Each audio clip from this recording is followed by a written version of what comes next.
Okay, now we're going to check the exposure on a second picture. Now this picture again, we'll go up to File, Open, and then we're going to open this picture here, which is another picture of the same stones as we saw in the previous video, only as you can see immediately this picture is too bright.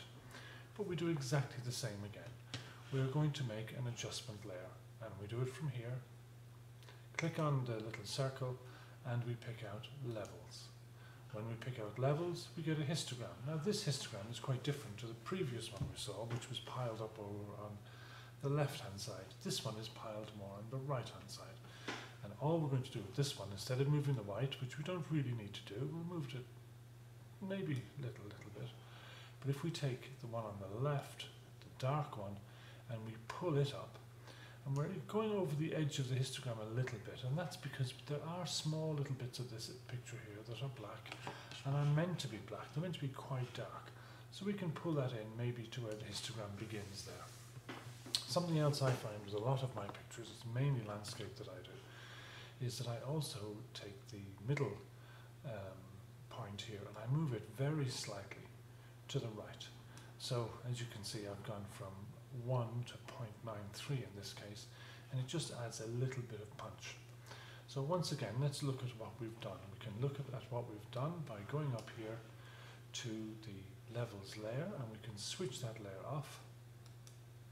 There's the picture that we started with, and we can switch it back on again, and there's the finished picture. And so now once again, we'll go up to the top here, we'll go File, Save As, and we'll give the picture a new name,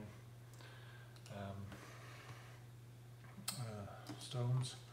Now you might notice that on this occasion I haven't flattened the picture, so it's going to be saved as a Photoshop file. Now that means that when I open it again, this layer will still be there.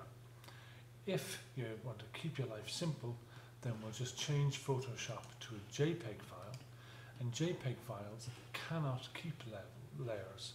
So when we save it as a JPEG, as you can see down here, it will actually say that it cannot include layers.